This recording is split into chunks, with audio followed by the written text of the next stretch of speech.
네, 후보자님, 뭐 저하고는 국토교통위에서 또 예결위 소위에서도 같이 일을 해봤기 때문에 후보자의 그런 전문성 또는 뭐 합리성 또는 일 추진력 이런 건 제가 좀 평가를 합니다. 그런데 지명되고 나서 여러 가지 의혹이 쏟아져서 우리 여당이지만 입법부의 구성으로서 국민 눈높이에 맞춰 우리로서는 엄격히 검증할 수밖에 없습니다. 네. 우선 지금 상황이 이제 어찌 보면 22년 동안 몸담았던 그 국민의힘 이 정당으로부터는 이제 배신자 낙인을 찍혔고, 그리고 또 언론과 국민으로부터는 매우 인색한 지금 평가를 받고 있습니다. 잘 아실 거예요. 왜 대통령께서 후보자를 지명했다고 생각하십니까? 네, 제가 들은 바는 없지만 제가 그 지명 제안을 받고 고민할 때 제 나름 생각한 것이 있었습니다. 그동안 보수 진영에 몸담으면서도 저는 진영을 넘은 정치를 해야 된다는 걸 끊임없이 주장했고, 그래서 우리 당론과 반대되는 주장을 많이 해서 많은 어려움을 겪었습니다. 그런데 통합과 이런 것은 실행되지 않는 것을 20년간 지켜보면서 답답함이 있었는데, 이번에 대통령이 이 제안을 하시는 거는 아까도 좀 말씀을 드렸지만 세불리기가 전혀 필요하지 않은 거대 여당이 이런 통합의 움직임을 보인다는 것은 이건 저는 진정성이라고 믿습니다. 그리고 네. 저 한 사람이라도 이 장벽을 뚫고 나가서 네, 돌을 맞는 알겠습니다. 한이 있더라도 그건 아까 장벽을 이제 뚫어야 하신 된다고 말씀이니까요. 봅니다. 예, 네. 아까 말씀을 주셨고, 그런 인사권자의 어떤 진정성, 진위가 있었음에도 불구하고 이런 탕평 인사를 통해서 그런 국민통합 이런 것도 좀 이렇게 이루려고 했던 것인데, 그동안 이제 쏟아진 여러 가지 의혹으로 인해서 인사권자에게 부담을 분명 준 것이고, 또 주권자인 우리 국민들의 누를 끼친 점도 있다고 생각하지 않습니까? 네, 그래서 어떤 점이 송구합니다. 가장 크게 부담과 누를 끼쳤다고 생각하십니까? 통합 인사가 어쨌든 여러 가지 의혹 제기가 되고 하는 것 때문에 국민 여론이 통합은 바래고 개인적인 의혹에 관심이 집중되는 것 자체도 저는 대통령과 이 국민 주권 정부에 제가 폐를 끼치고 있다고 생각합니다. 그래서 이 의혹을 어쨌든 청문회를 통해서 그래도 조금이라도 제가 더 충분히 소상히 설명을 드려서 그 폐를 조금 덜고 싶은 마음입니다. 그럼 몇 가지 좀 여쭤보겠습니다. 네. 우선 대통령 또는 이 정부하고 철학이 맞지 않으면 일을 같이 할 수 없는 것이죠. 네. 본인은 그동안의 정책 행보라든가 또는 여러 가지 정책 노선을 봤을 때는 저는 일치한다고 보지 않았거든요. 그래서 지명 자체가 저로서는 되게 의외였습니다. 우선 아까 지적이 있었습니다마는 내란 계엄 관련해서 지명 그 후에 제대로 실체 파악하지 못했다 이렇게 지금 얘기를 하고 계시고 사과를 하셨는데, 이게 단순히 한두 번 얘기한 문제가 아니라 지난해 내란 계엄부터 시작해서 거의 1년 동안 많은 이야기를 쏟아냅니다. 저는 그러니까 장관이 되기 위해서 소위 임시 방편으로 또는 이 위기 모면용으로 지금 그렇게 사과를 하고 있지 않냐라는 생각을 할 수밖에 없어요. 윤석열 대통령 체포는 불법이다. 윤석열 대통령의 조치는 법과 절차에 따른 정당한 조치였다. 이재명 당대표가 민주당이 여러 번 국무위원 탄핵을 추진했는데 이게 내란 세력 아니냐. 그래서 탄핵 소추는 원천적으로 무효다. 그러면서 해당 지역구의 구원들까지 동원해서 삭발도 하고 후보 지명 때까지 보니까 그 지역구에 대한민국이 무너지고 있다라고 하는 현수막까지 개첩을 해 있더라고요. 이 정도면 거의 확신을 갖고 있는 수준이라고 저는 보는 것인데, 지명되자마자 입장이 바뀐 거거든요. 물론 사람은 과거를 반성하고 입장이 바뀔 수는 있습니다. 그러나 내란 계엄이 이게 잘못됐다는 것은 아주 상식이란 말이에요. 삼척 동자도 다 아는 사실이었는데 그렇게 계속 1년 넘게 고수하고 있다가 이제 이렇게 말을 바꾸는 것에 대해서 얼마나 이게 진정성이 있겠냐라고 우리 국민들은 대묻고 있는 거거든요.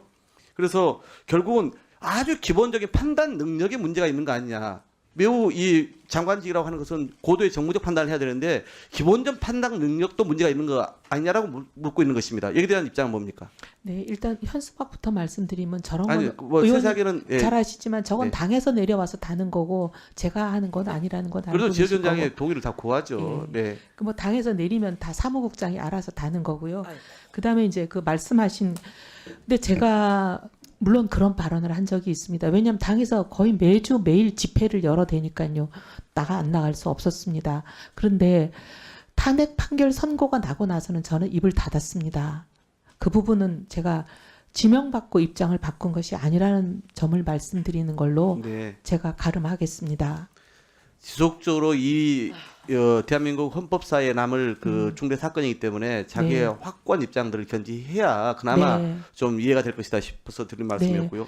실은 탄핵 2004년도에 한나라당 시절이죠. 그때 기억나십니까? 환생경제 아, 네. 지원급으로 연극했던 거. 네, 네. 그때 현직 노무현 대통령을 겨냥해서 정말 노골적인 욕설, 비하, 조롱 이런 이제 표현들을 막 쓰셨잖아요. 아무리 풍자극이라 할지라도 되게 그걸로 인해서 논란이 많이 일어났죠. 나경원 의원 등 포함해서. 그래서 여기에서는 지금이라도 노무현 전 대통령 유가족에게 사과해야 되는 거 아닙니까? 실은 저 환생경제에 대해서 출연한 거 맞습니다. 그런데 제 대사는 딱 한 줄을 계속 무한 반복하는 거였습니다. 경제를 살려주세요. 제 아들이 이름이 경제였기 때문에 그 역에서, 그리고 저는 욕설이든 비방이든 어떠한 말도 한 적은 없지만 어쨌든 저 연극으로 인해서 무리를 빚은 것에 대해서 그 2017년인 걸로 기억하는데 그 양산에 계시는 권양숙 역사님 직접 찾아뵙고 묘하게 참배하고 제가 사과 말씀을 올렸었습니다.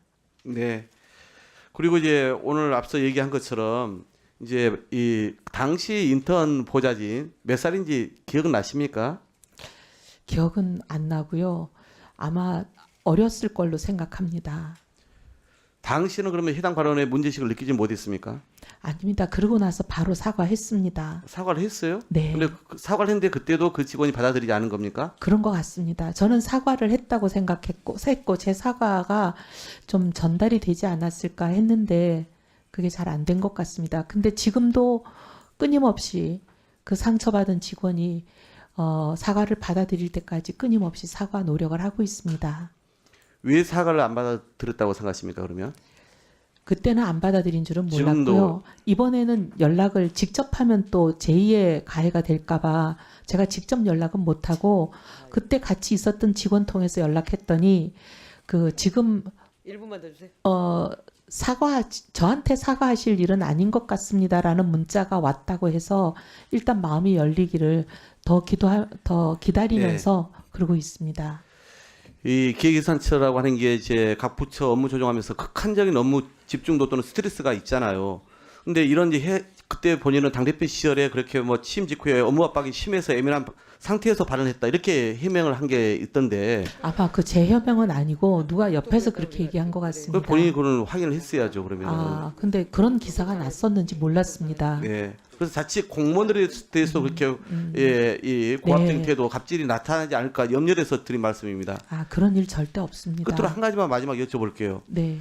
이제 과거 윤석열 정부에 대해서 문재인 정부가 어마어마하게 늘린 국가 부채 3년 만에 줄였다면서 전 세계가 기적이라고 할 정도다 이렇게 호환 평가를 내리면서 계속 건전 재정, 긴축론 이런 입장을 가졌잖아요. 그런데 지금 우리 이재명 대통령은 재정의 마중물 역할 얘기를 하고 있고 한국은행도 그런 필요성을 제기하고 있지 않습니까? 재정 정책에 대한 네, 저는 재정 정책에 대한 입장은 그때나 지금이나 다름은 없습니다. 왜냐하면 확장이냐 긴축이냐를 결정하는 기준은 그때 당시의 경제 여건, 그리고 재정 수지, 그리고 통화 정책, 물가 등등 각종 경제 변수를 종합 고려해야 된다고 보는데 윤석열 정부 때는 성장률이 지금하고 달랐습니다. 2%대를 구가하고 있었고 그 대신 또 물가는 5.1%로 굉장히 높았습니다. 그런 상황에서는 저는 긴축이 적절했다고 생각을 했는데 지금 현재 상황은 4분기 연속으로 0% 성장을 하고 있는 이런 상황에서는 적극적 재정이 무엇보다 필요하고 또 반면 물가는 지금 한 2%대로 굉장히 안정되어 있습니다. 그래서 경제 상황이 그때랑 지금이랑 다르다. 저의 원칙이 달라진 것이 아니라 경제 상황이 달라졌다. 그렇게 말씀드리고 싶습니다.